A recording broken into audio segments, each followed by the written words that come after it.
You're listening to the Fezcast, the Saracens fans podcast, bringing you the independent and unhinged views of the voices in our heads, as well as those of our special guests. To get in touch with us, find the Fezcast on social media and listen to us on Apple Podcasts, Spotify, YouTube and more. Thanks for tuning in and enjoy this week's show. You're listening to the Fezcast.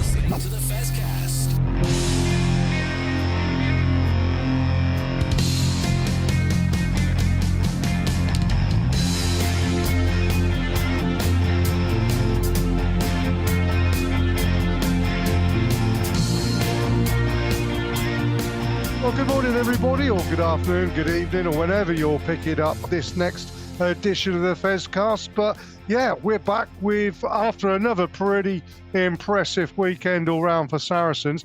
And joining me tonight is, well, I said it on off air, didn't I, Sam? It's a bit like me being a West Ham fan and seeing Andy Carroll turn up for 2 games and a shot back in a day. Not accusing you of being like a London bus, but it is a bit like London buses, isn't it? You know, you wait ages for one and then suddenly 2 come along at once, mate. How are you? I like to think I've got better hair than Andy Carroll. I mean, you couldn't have any worse. And of course, also joining us is Alex, who sent her family down to watch the women's game. So has got all the information there, Alex, haven't you? I was in Berlin at the weekend, but yeah, got the report from them. And then we've got Barry, whose moment of stardom came on a Saturday at the game, whereas I spotted him on the telly, mouthful of pie, jaw on the floor, chewing. Barry, come on, where's your decorum, mate? It's usually to be found at the bottom of a pint glass on match days, to be fair.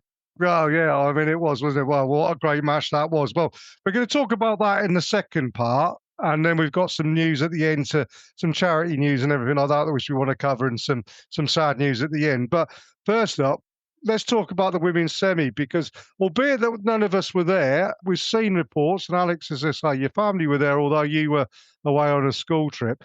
By the looks of it, a great result against Chiefs. Thank you to Dave Loxham putting together a fantastic report, as he always does on the SSA Facebook site, that gave us all the details. But the result there, 1, a great result, Alex. 2, the correct score to give us a home final next weekend against Quins. And yeah, sent Chiefs packing. I mean, it don't get much better than that, does it really? It's good coming from 2 years ago when we won our semi-final by a point and had to go away to Bristol, and we managed to win that. But I think home final against Quins should be great. And yeah, definitely having that home advantage is important. Well, we'll talk about that in a bit, but I mean, I want to talk about some players that obviously stood out. First things first, I saw an Instagram post today from Poppy Cleal of a fantastic photograph of her shitting. It has to be said, it was shitting a little chip kick over the top. I mean, she's going to give number 8s a bad name, Sam, but I mean, apparently Sarah McKenna got on the end of one of them because it wasn't the only one she did.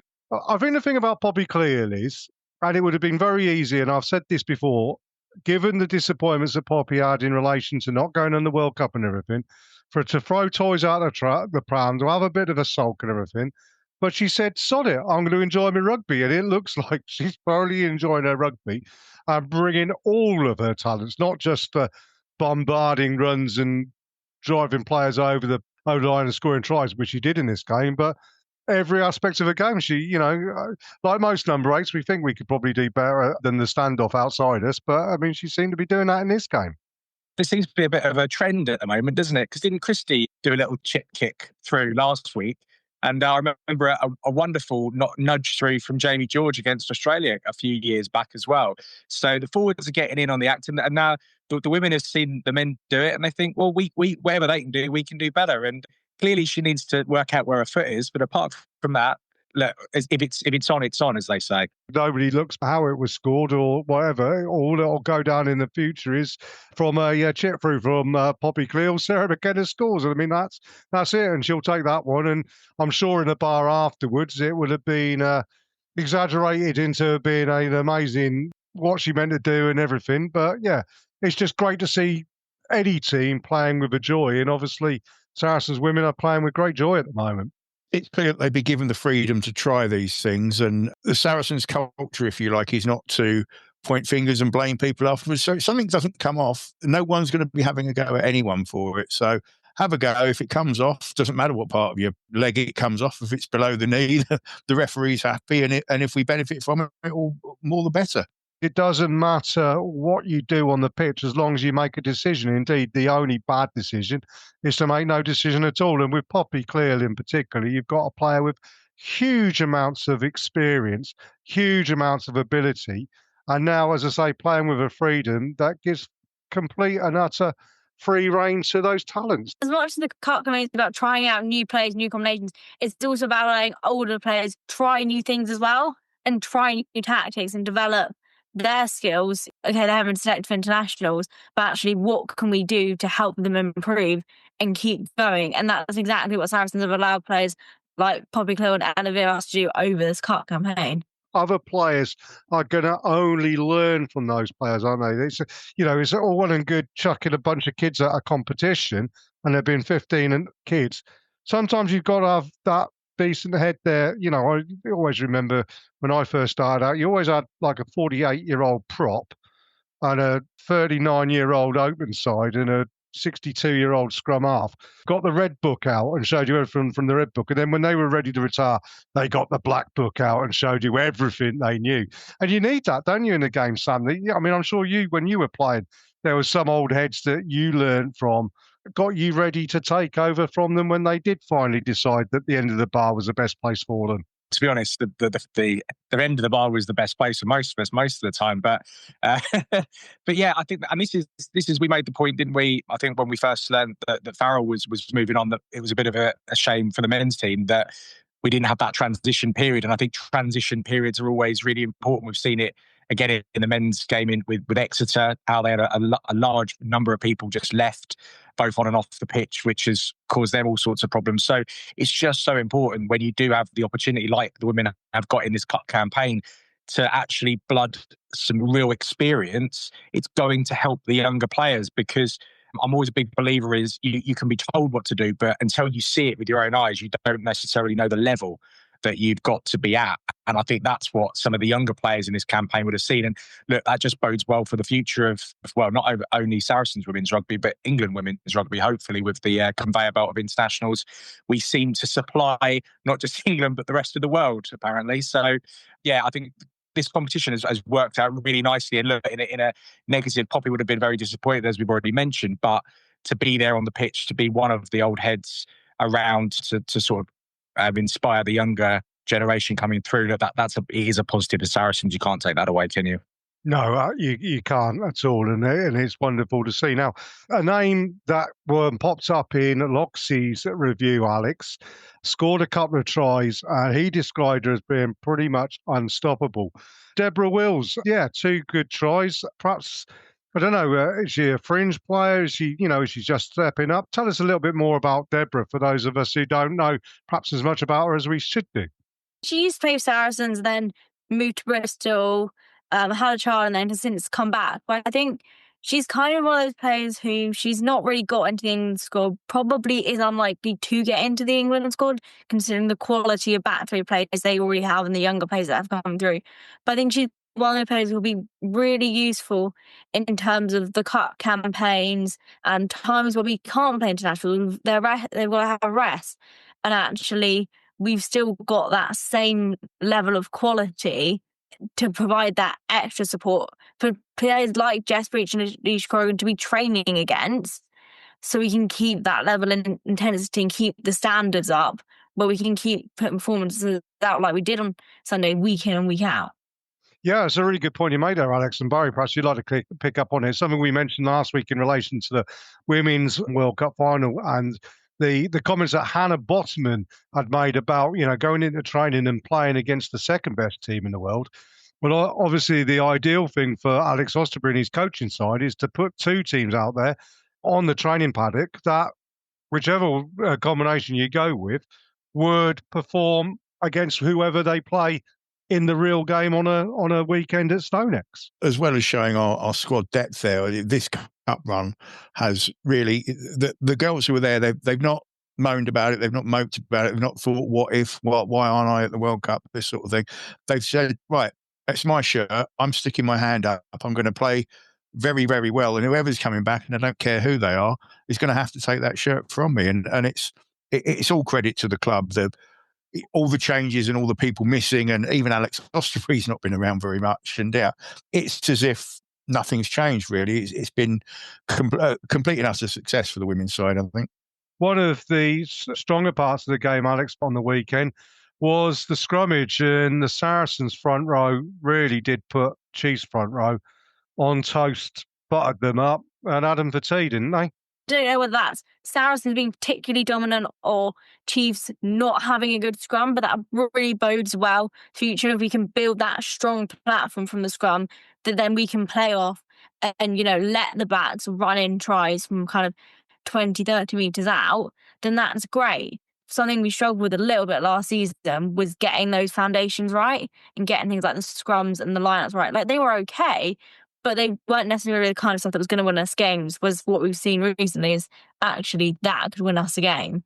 Hammering the message home again is the importance of having players on the bench that perhaps in previous seasons in all sorts of areas of the game, you sit there and think, if player A comes off, whoever it may be is substituted off, and you start thinking, is there a distinct drop in quality coming on? And I don't think now with Saracens, with some really clever recruitment and some brilliant development of young players, Alex, you just don't see that, do you? You don't see a drop off in quality when you have players coming off of the bench. They come in at the same intensity and at the same work rates, levels and skills. Yeah, I think also actually see that as more internationals players start coming back, start reintegrating with the team, is actually there'll be players who have played at the World Cup who might not even make the 23 because we've got that many players. If you think about the back three, we can have Jess Breach, Alicia Corrigan and Lottie Sharp in that back three. But then actually, Fancy Bermudez could miss out because they want Paige Farries on the bench. And you've just got to play, it's going to be really competitive to get into the squad, and that's what we need if we're going to go and win the title. So that's the other headache, Barry, isn't it, that Alex Osterbury's going to have coming back, is how do you keep all of these players happy? Because I know what I would be like as a player. If I'm not getting selected, I'm not going to be happy. And, as much as we said some players have seen it as they didn't get selected for the World Cup, they've seen it as a challenge, whatever, there's still going to be a fire. And there's one or two ways to go. You can either mope in the corner or you can try and do something about it. But if you're trying your absolute hardest to get in that side and you're still not being picked, and you're looking at it and thinking, why am I not being picked? That's a headache and a half.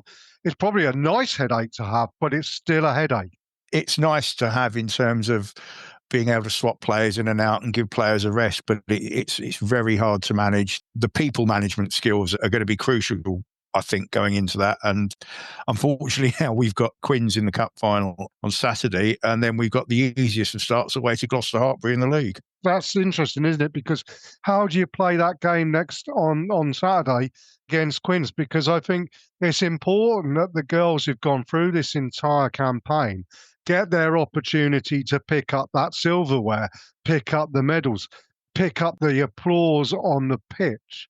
But there is a huge game the following week when you would expect potentially World Cup stars to come back, although some of them may still be nursing a monumental hangover. And having seen Zoe Harrison and Rosie Gallagher with Zoe Oldcroft on the One Show last week, I mean, they had no voices left whatsoever. I mean, they were doing admirably well to be coherent, to be perfectly honest with you. But how much of a rest do you give these World Cup stars? Do you play all these players who played this cup campaign in a full-blooded final, hopefully getting the win, confident that we're going to get the win, and then say, well, fair enough, we'll make the minimal amount of changes that we have to for the following week against Gloucester, because these players will be battle-hardened, ready to go, whereas perhaps players coming out from World Cup may still have a couple of lagers swilling around in the belly, and might be hard to get that motivation.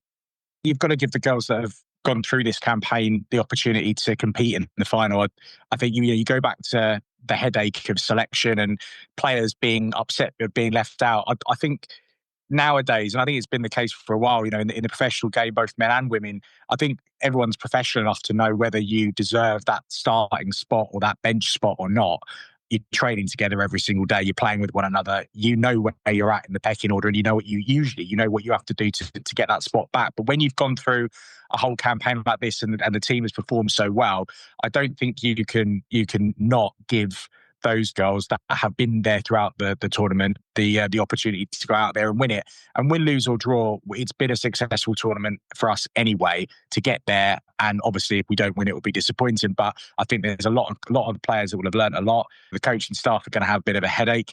But I think it would have the complete opposite effect that they would want, to just suddenly bring a whole raft of internationals back into that side that haven't earned the right to be in that final, if you want to put it that way. And then it does then mean that we can be a little bit more selective as to who we hold back for the Gloucester-Hartpury game the following week. Like you say, pretty much can't get any harder than that for the start of the season. So really, the fact that a lot of them would have come off a very good international campaign for the World Cup, it actually means that they're pretty much ready and raring to go for that. But they've had that rest. So I can't see any other way other than keep the team that have been playing, give the girls one more week's rest, and let the first team start the following week. That's for me the only way they can do it. Now, the last thing to say on this, Alex, is obviously the game next week is hugely important at StoneX, and we need to fill StoneX. Unfortunately, I can't make it, and for reasons that I'll explain a bit later on.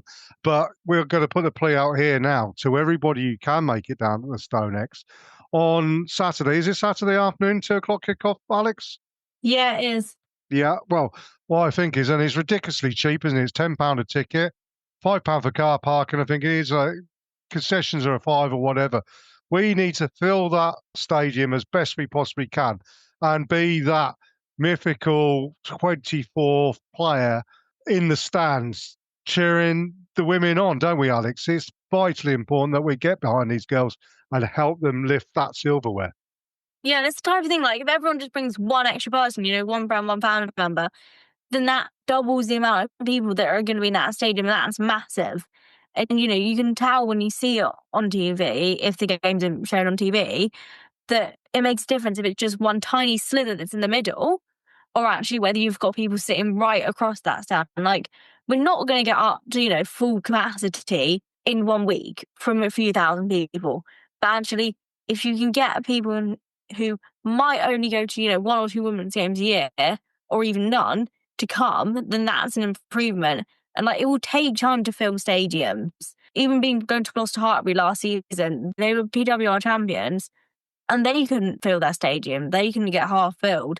So actually, it's about kind of building it up slowly. It's not going to happen overnight. But I said, if everyone, or even half people, just bring one extra person, that's going to make a difference, and they will feel that on the pitch.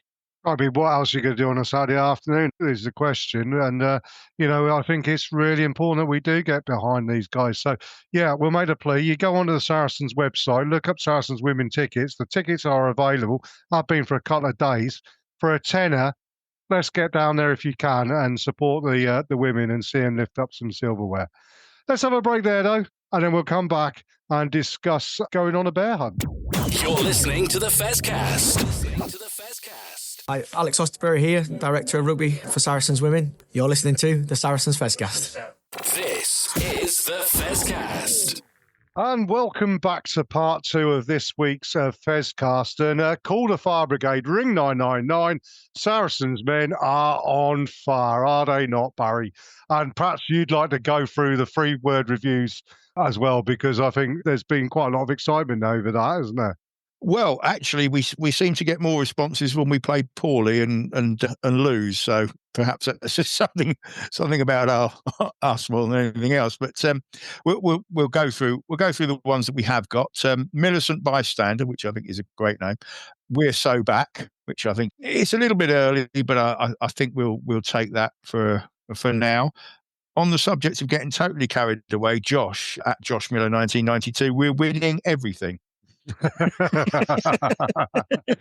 Not too sure about that. It might be a little bit early on to start on that one, Josh, but we'll take it as it is. Rich at Sarri Rich, absolutely. Now his keyboard seems to have gone wrong here because I've got F # key star tilde star outstanding exclamation mark. I don't know what happened with his keyboard there. I'll assume it was just a bit like my fat fingers with some of the images that I do, but never mind. Chris G, Krusty Colonel, fabulous birthday, bracket 60th Prezi. So good that the lads were able to deliver you a nice Prezi and happy belated birthday. I should mention Gareth Baxter as well, at Gar Baxter.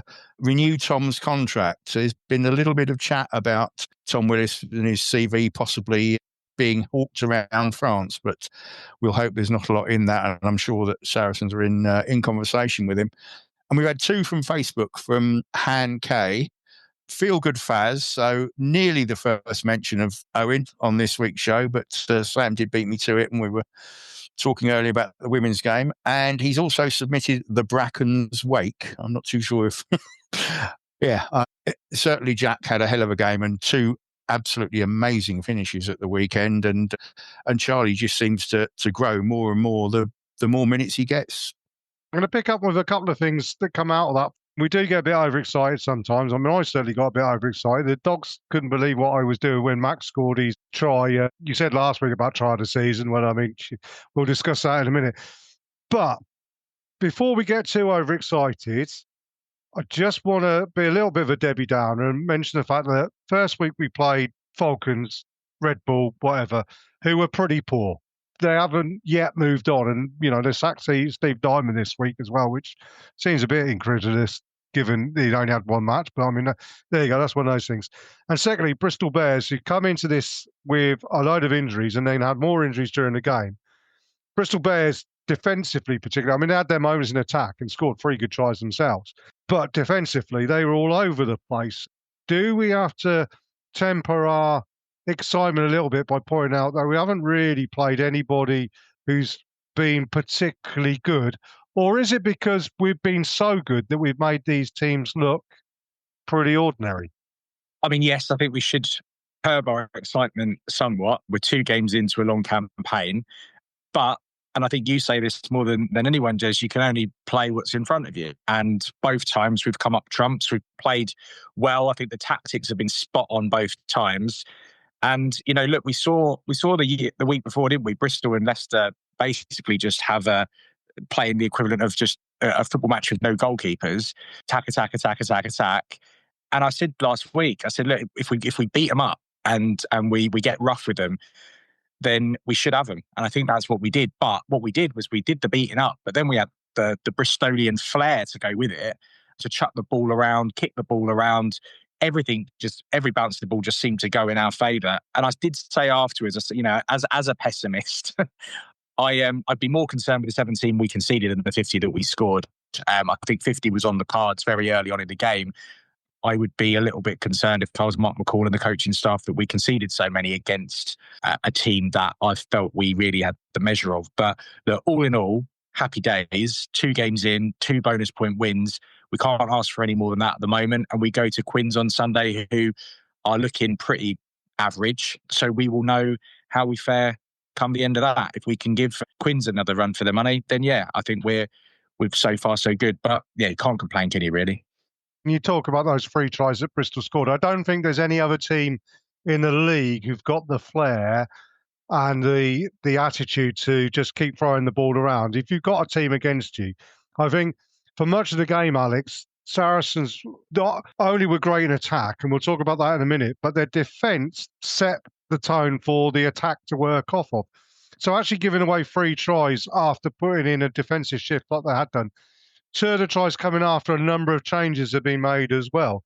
I'm not too as concerned as perhaps Sam is by that. And yes, I'm sure Mark McCall and in particular the defence coaching team will be a little bit annoyed that they scored 3 tries, but then they'll look at it also and say, well, Bristol just do that anyway. I think the important thing is, in defence we were accurate, and I don't think we gave away a penalty for the first 30 minutes. And then in attack, we were accurate as well. And that's the difference, I think, from this season to last season, is the accuracy percentages have gone up hugely. We're just being more clinical. And actually, we know that if we're going to do this play, from there you then have the freedom to go do that. But actually, we've got players who we know are going to go and score from that. And it's not sometimes kind of the 50-50 chances that it was last season.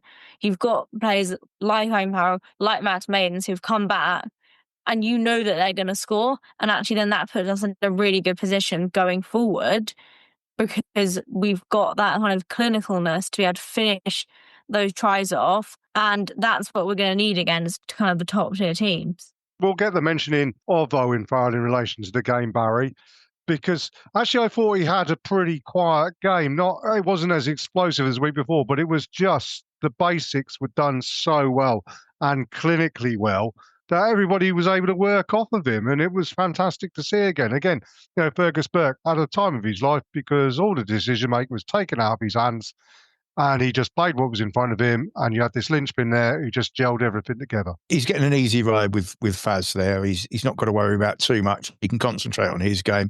He knows if he ships the ball one further out, he's got a reliable pair of hands there who can dictate the game for him. He knows they can swap it around if they want to. If he wants to go on the wraparound, he can send Owen into first receiver. We said this before. It must be a massive benefit to play in the same side as Owen. Just to go back on the giving Bristol 3 tries, 2 of them were from broken play. I mean, you can look at the third one and say, well, actually, we probably should have defended the breakdown a little bit better. But I think the first 2 are from broken play, and basically down to Reece Samet, who can score in a phone box almost. But he's so quick. Once he gets going, he's very, very difficult to stop. It's a question that Sarah Egan posed to Faz after the game. And I promise you, this is the last time I'm going to mention Faz. And she mentioned England and international honours. And Faz, as Faz does, although I thought his interview showed him in a far more humorous light than perhaps you would have done 2, 3, 4 years ago, he batted that back straight batted in cricketing parlance.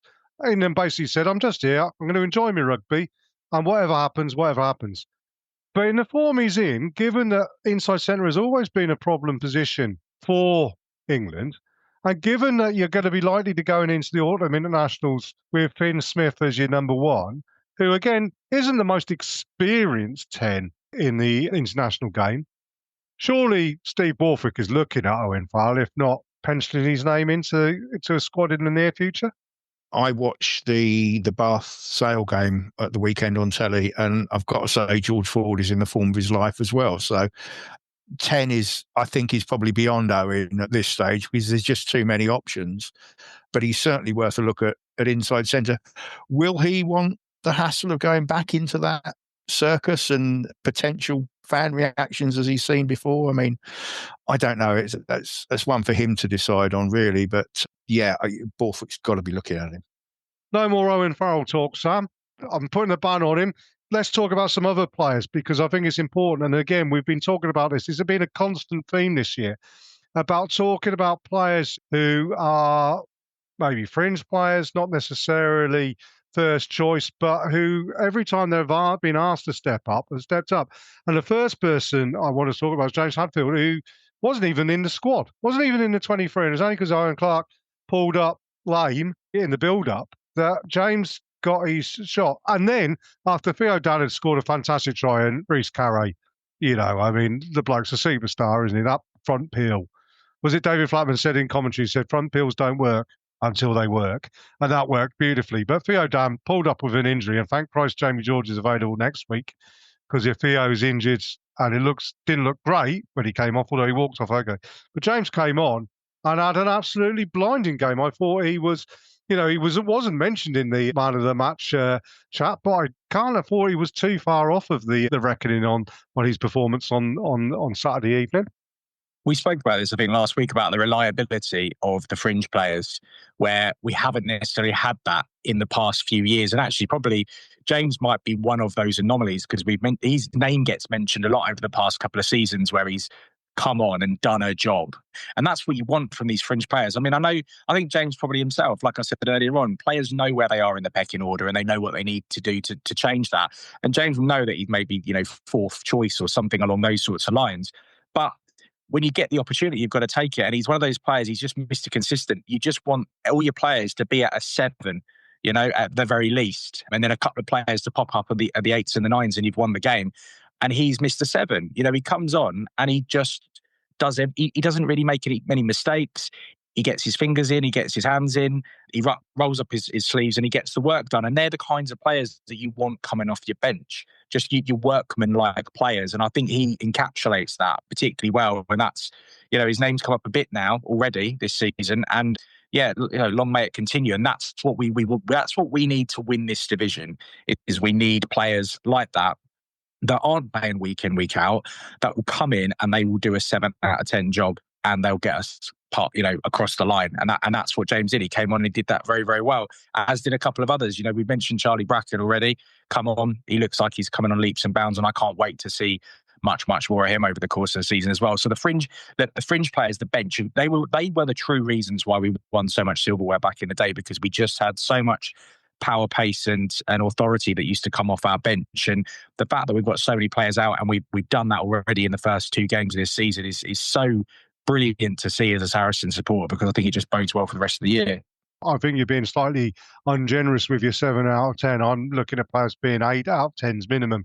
But the one player who this season, 2 games in of the regular league, has stuck his hand up as being a proper good player, and I think has been the most consistent player over those 2 games, is in the second row, and alongside Hugh Tizard, who scored a fantastic try as well.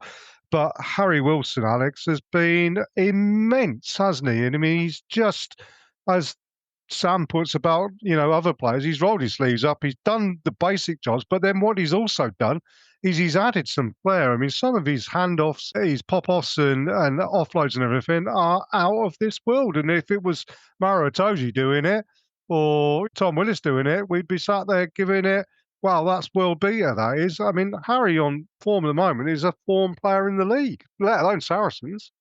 Sometimes, if it's not those big names, they don't always kind of get the praise or the kind of comments that they deserve because people don't notice it as much. But I think, and then Harry Wilson clearly knows that, okay, when Maro comes back, I'm not getting starting shirt from Billy. But he's trying to make sure that he is that person who's on the bench. And if one of our starting locks are injured, he is the first person Mark will go, yeah, you're starting.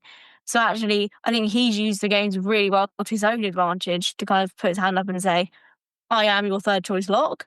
You will have to pick me because I've shown you that I am the best. And then that's just only benefited the team because he's playing so well. There's a number of players who are doing that in the wings, and we'll talk about that in the morning. But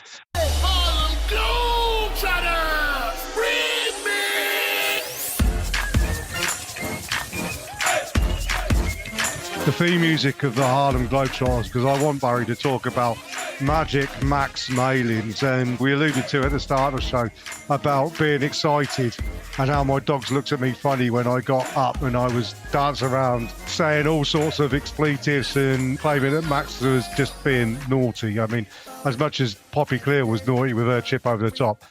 That try where the ball's chucked down at our throat, it goes out to Max, he pops it back inside of Tom Willis, then Tom Willis takes on 2 players, drags them to him, opens up a gap, offloads it to Max, and then Max goes off and does Meadowlark Lemon, wasn't it? It was the rugby equivalent. And I mean, yeah, try of the season.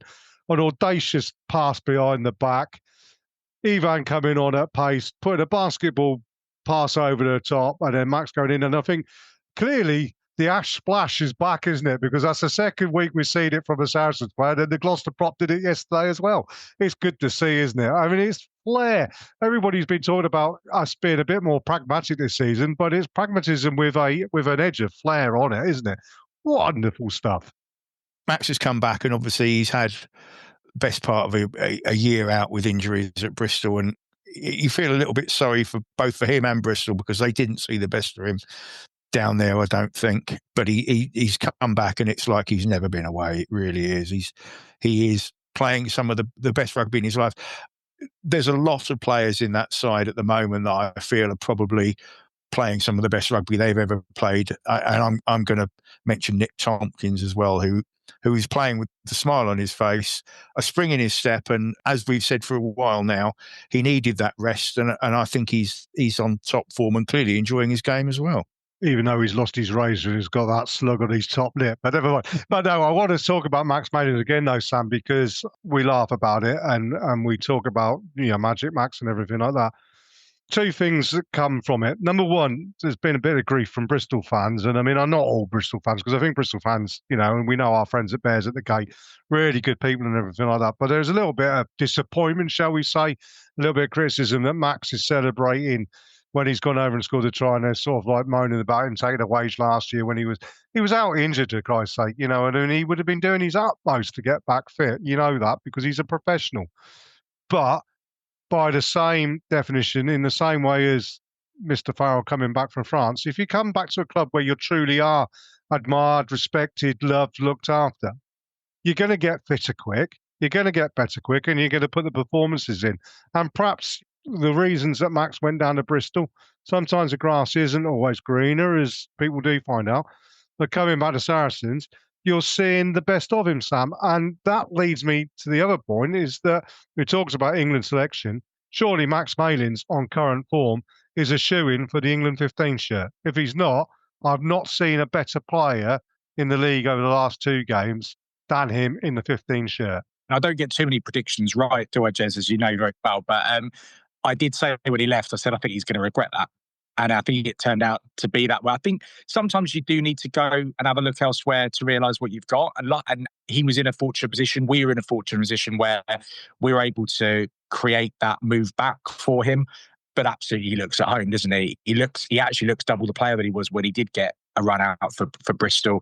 Weirdly enough, I'm with you on that. I think that Max has got that quality to play international rugby, but I watch a lot of YouTube armchair analytics, and no one's got him in the squad. No one in the country is talking about Max Mauled. It's a strange one. It might just be that he needs to play a little bit more to start getting that recognition. But you know what? If he's not selected in the autumn and he keeps putting in these performances, you're going to have to think he's going to be there or thereabouts in for the Six Nations. But for the time being, look, all we can say is that he's playing exceptionally well for Saracens. He's picked up where Goody left off. He's got the Goody step, which I love. He's got an attitude about him. He's got a bit of swagger about him. He's clearly absolutely loving being back and loving his rugby.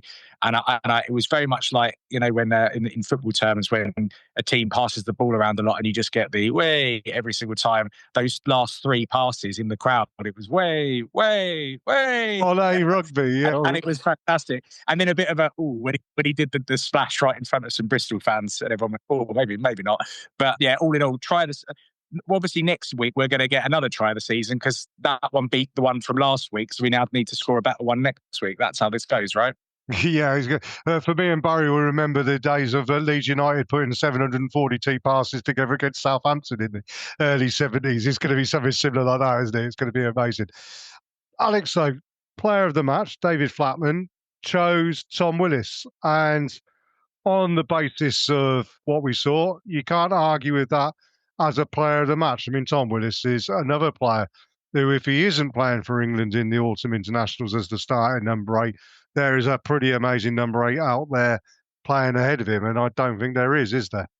No, I think definitely, he should be in that England squad. He should be starting. He's shown that for Saracens consistently over the last year and kind of put himself forward to say, no, I should be in that England squad. He wasn't always in the squad, but I think definitely for the autumn internationals, he's shown Steve Borthwick that you can't really pick anyone else over me. But if this is what I'm doing week in and week out, and if he's not in that England squad, then I think that would almost only motivate him to go harder. But I think, yeah, he definitely deserves to be in that squad. Not only the squad, he is in the starting 15 for me. Now, I mean, he did get player of the match, Barry, but I felt there was another player who perhaps shaded it ever so slightly. Now, I don't argue with the fact that Tom got it, and there are two reasons for it. I mean, but Tom went out and gave you what Tom Willis gives you every week. It's the level that we expect of him, and he achieved it. And also, I think it's good for TNT Sports that they have a well-recognised and well-renowned person stood in front of the cameras getting the medal at the end of the game. It helps them with their interview and everything. But the player I thought was player of the match to me, scored 2 tries, was absolutely impressive. And it was his first Premier Rugby start. Jack Bracken, who we've been talking about, and me and Duncan have mentioned it when we seen him playing for Amptill last season and everything. He's just turned 19. As Chris Ashton and David Flatman pointed out in commentary, thankfully he's got his dad's good looks and his mum's turn of pace. The 2 tries he scored, he needed to work hard on them. But what I wanted to talk about, in particular in relation to Jack, was what does a 19-year-old do when he gets home after playing a game on a Saturday afternoon? You turn out your pockets, you put down your mobile phone, your car keys, a bit of spare change, your handkerchief, and an international Fijian winger. Jack Bracken put him in his pocket and kept him for Christmas, didn't he? 2 amazing finishes on the tries. I mean, the second one was right in front of me, and we were all sort of calling for a deliberate knock on and perhaps certainly a penalty and perhaps even a card. And Jack just says, well, let's not wait for the referee to have a decision to make. I'll just go and score the bloody thing anyway. So for a man making his debut, he couldn't really have done much more. He was dangerous every time he got the ball.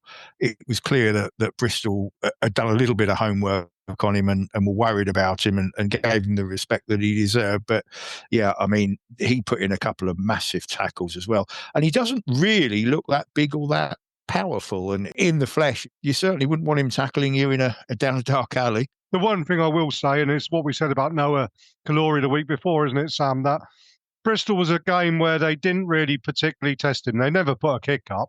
They've got this attitude, they're going to run the ball from everywhere. And they did run it from everywhere. And that got easy to defend, particularly if, they were just running down blind alley after blind alley. But what you did notice was like Louis Rees-Zammit had to come off his wing to get any joy whatsoever and find gaps all over the pitch. And fair dues to LRZ. I thought he was box office when he got the ball in his hand. But they never put a kick up high, really, on Jack Bracken and Noah Kalori when he came on. And that particular, the time when Max had to go off and we got basically 3 wingers, so I was a bit concerned as he was playing fullback. Bristol never really tested that. The question is, will Quins test our back 3 again next week? Because I'm not entirely certain they would do either. Bristol did it last week. They've done it again this week. We saw Gloucester do it a couple of times as well, where they just try and run everything.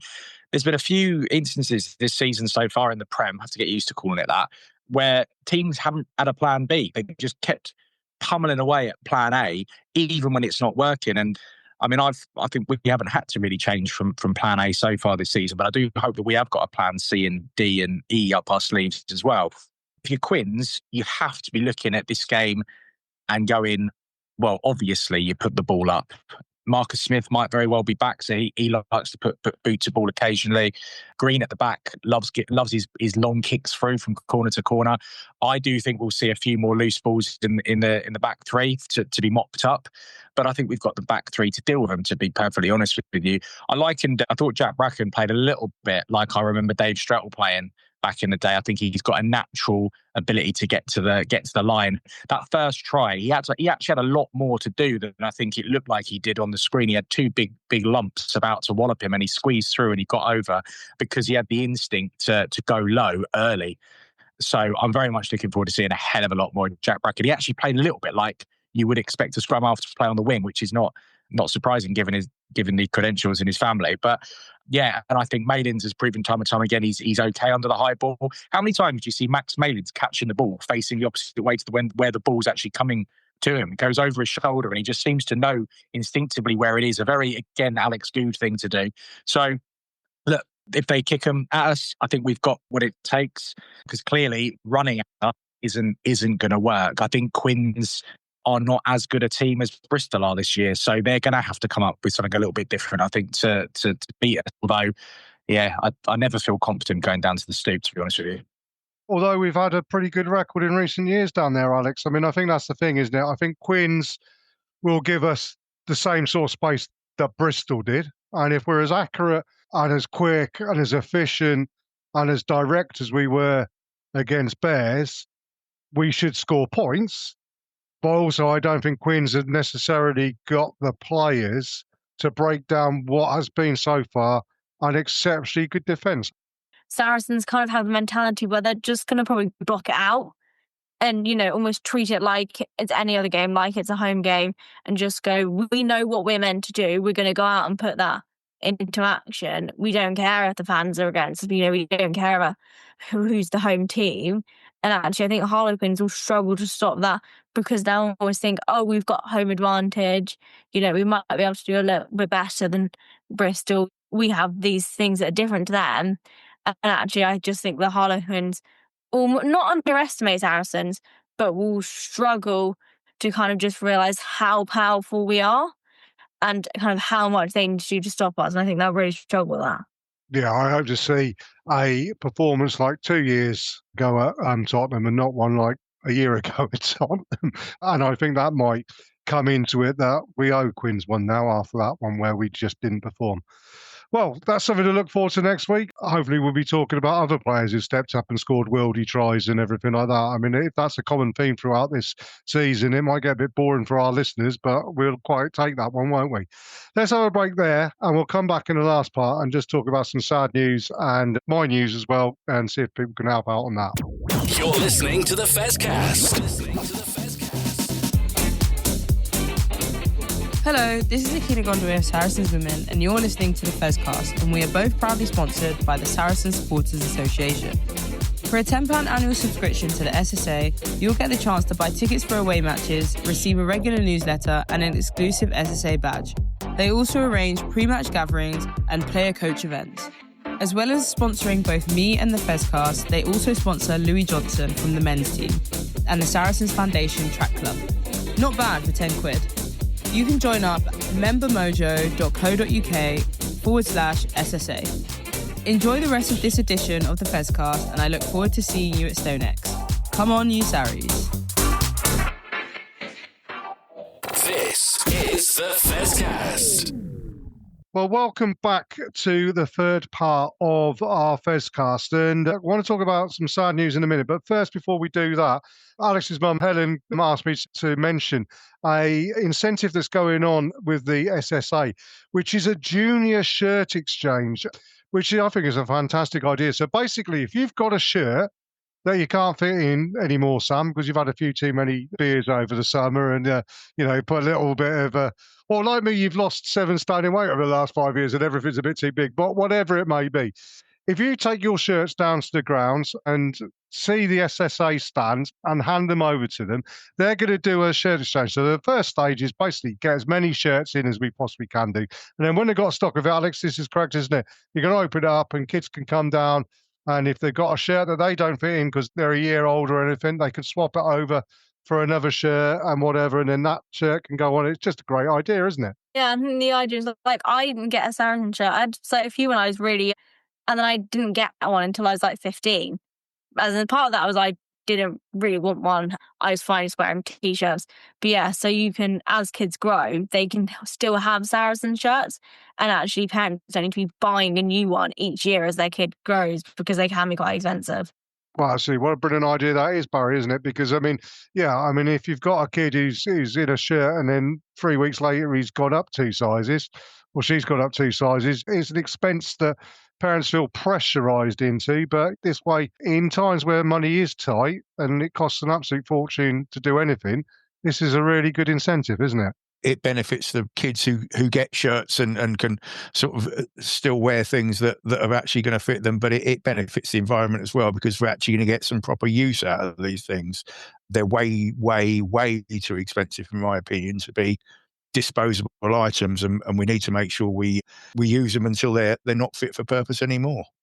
From that, I want to move on to some really sad news. And okay, it's not Saracens, it's not a Saracens player, but it's the rugby family, and the rugby family is really important, Sam. And on Monday morning, we heard the really sad news that World Cup winner, former England captain, Leicester Tigers and Bath legend, Lewis Moody, has been diagnosed with motor neuron disease, joining a list of rugby players that have contracted this horrific disease that I have a personal involvement with, and I'll talk about that in a minute. But, Lewis Moody, an absolute legend of the game, and he's joined the 1 in 300 people in this country who will get motor neurone disease. And we're at a point where there is no cure, but more importantly, there's no idea of what causes it still. And it is, let's be honest about it, a terminal disease. Lewis is going to, at some point, and I'm sure him being the legend on the field that he was and the warrior on the field he was, he will treat this like a World Cup final and he will battle and fight his hardest. But from the Fezcast, our sympathies, our love, our support goes out to Lewis and his family and everybody, not only in the world of rugby, but everybody who suffers from this horrific disease. There's no real words that you can say to describe it. I mean, we've now seen it with so many legends of our game, and every time it almost gets more and more heartbreaking to watch that very quick decline. As you say, you know, Lewis was a phenomenal player, wasn't he? He really was one of the greats, World Cup winner, like you said. And I suppose, look, all we can do is give our best wishes and love and support to both him and all his family that are going to be around him in this, in horrible, horrible time. And just remind him that the entire rugby community is fully behind him. You talk about the players that have succumbed to motor neurone. I think Jared Cunningham was the first London Irish winger.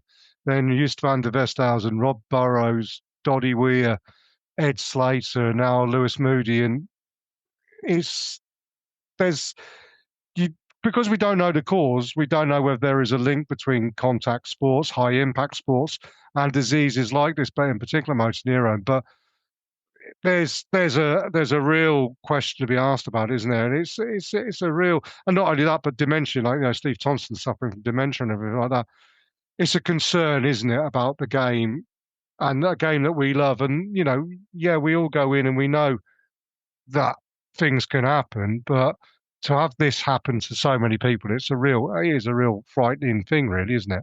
Yeah, I was doing some reading up on it earlier on, actually, on the back of Lewis's announcement. And it seems that there is an increased prevalence among professional athletes, but they're not necessarily saying it's because of contact and, head trauma. I mean, obviously, that doesn't help. And it's great that the game is doing everything it can to try and reduce those and get those down. Ideally, get them out of the game altogether. But David Sid Lawrence died with it last year as well. So, a fast bowler. There's a guy who was a baseball player in America. There's been several cross-country skiers, I think, have had it from Northern Europe. So it's not necessarily related to contact sports or to sports where you're getting some sort of head trauma. But there seems to be an increased prevalence of it among professional healthy people, if you like. Yeah, I mean, my family history is that my grandmother got it, and my grandmother was never a sporty person. She got it in 1986. Lost her battle with it in 1986, and it's just really disappointing, I suppose, or almost depressing. I think that in those 40 years since my grandmother died, we still don't know what causes it. So it's really important that not only do we give support to these people who are suffering and give them a love and everything, we've got to make money, haven't we, to support these people, and that's really important. And I know times are hard, and people have got other things to spend money on, but we need to fund the research, but also fund the support networks, like people, because motor neurone takes away everything apart from knowledge. You're fully aware of what's happening to you, but you can't do anything. Anybody saw the heartbreaking documentaries that Rob Burrow did with his wife and saw how he was completely and utterly aware of what was going on, but could not. A man so strong as a player, such a warrior, but basically just had no ability to look after his body. It's awful, isn't it?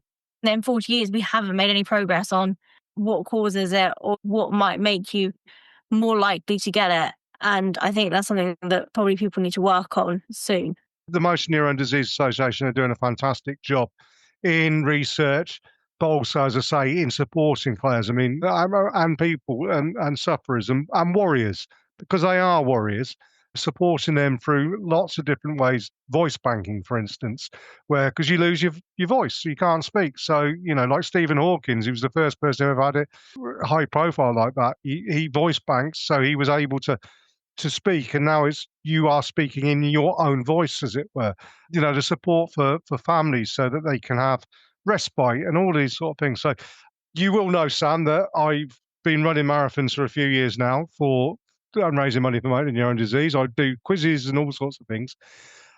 Week on Sunday, I am running the Yorkshire Marathon. That'll be my second time running the Yorkshire Marathon, and I am fundraising, as ever, for motor neurone disease.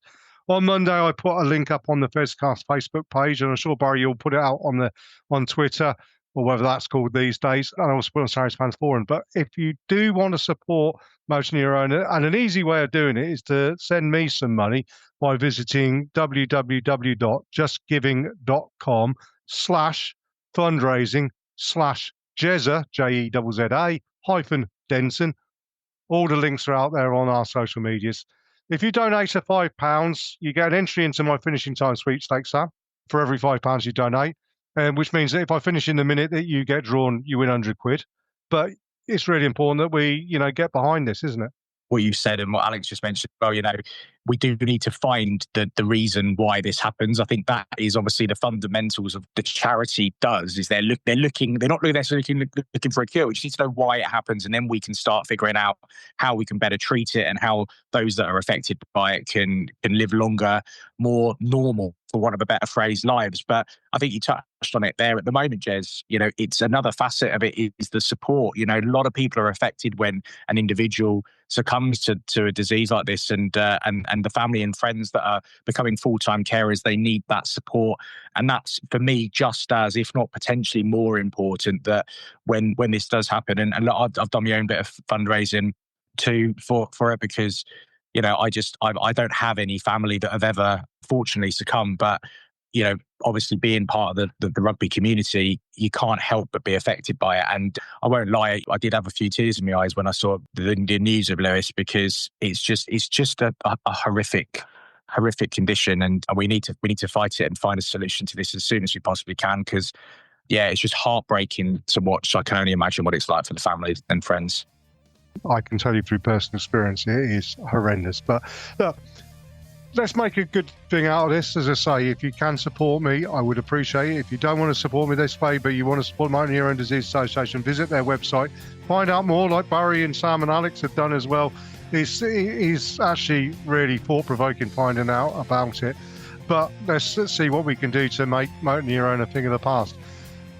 Let's end on a good note, though. Let's look forward to beating Quins twice in the weekend next weekend, shall we? So next week we'll come back and discuss a bit of silverware, Alex, shan't we? And also going 3 from 3 in the men's rugby. That'll cheer us all up, won't it? As I get ready to run my marathon. So I'd like to say thank you, Sam. Thank you, Alex. Thank you, Barry, for your time. Thank you, everybody, for listening in. And as I say, have a look on the socials for my links and for my fundraising. But we'll say all the best to everybody. Thank you for listening, and we'll see you next week. Cheers all.